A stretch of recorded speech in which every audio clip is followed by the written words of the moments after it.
बिस्मिल्लाहिर्रहमानिर्रहीम। आपका मेज़बान शहबाज अहमद सिद्धू आपकी खिदमत में हाज़िर हैं और आप देख रहे हैं मेरा चैनल होम गार्डन। ये जो आप प्लांट देख रहे हैं ये प्लांट है मोरिंगा का, जिसे पंजाबी में स्वांजना कहते हैं। इसके बहुत से तिब्बी फ़ायदे हैं। इसके पत्तों के साथ भी बहुत सी तिब्बी जो मावनात की जाती हैं। इसका जो पत्ता है ये काफ़ी जगहों पर इस्तेमाल किया जाता है। इसके बेहतरीन तिब्बी फ़ायदे हैं। अब इसके साथ कैमरे की नज़र आपको दिखाए तो ये इसका बीज लग रहा है। इसके बीज को निकालने के बाद इसके अंदर बीज हैं छोटे छोटे, उसको निकालेंगे। फिर उसको इंशाल्लाह दोबारा पौधे तैयारी करने के लिए एक एक बीज को निकाल कर एक एक शापर में लगाकर फिर मोरिंगा के पौधे तैयार किए जाएंगे। ये मोरिंगा बड़ी नायाब चीज़ है। ये तिब्बी फ़ायदे हैं इसके। शुगर वाले लोग इसको बहुत यूज़ करते हैं। दीगर जो बीमारियों में लोग मुब्तला होते हैं।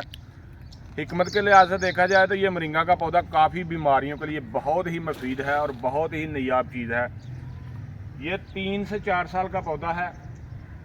इसको हमने मदर प्लांट के तौर पर इस्तेमाल किया जाता है। जितना भी बीज इसके साथ लगता है हम इससे आगे जो पौधा तैयार करते हैं। ये देखें, ये कैमरे की नज़र दिखाए तो ये इसके बीज है। इसके अंदर आपको दिखाते चलें कि इसका ये बीज है, ये मोरिंगा का बीज है।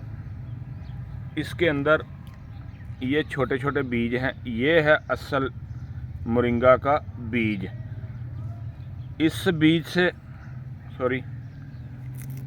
बीज से अब हम शापर में लगाएंगे। शापर में लगाने के बाद जो मोरिंगा है उसका पौधा, ये देखें ना, ये है मोरिंगा का पौधा बीज।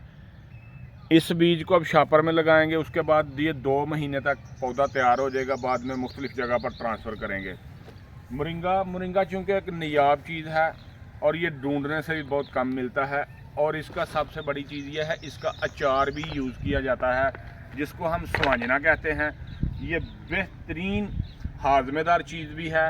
मुख्तलिफ बीमारियों में इसका इस्तेमाल किया जाता है। इवन के यहाँ तक इसके पत्ते तक भी ज़ाया नहीं किए जाते।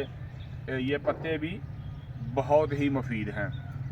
तो इंशाल्लाह नेक्स्ट वीडियो के साथ फिर आपकी खिदमत में हाज़िर होंगे। जज़ाकल्लाह।